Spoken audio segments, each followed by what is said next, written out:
nevojitet nëse keni probleme me kollën, ju duhet një kokër qep e grirë dhe një qese plasmasi. Atëherë do të marrim qepën e grirë, do ta fusim në plasmas.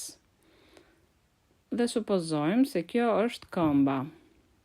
Atëherë do ta fusim këmbën te qesja dhe do ta mbyllim hermetikisht.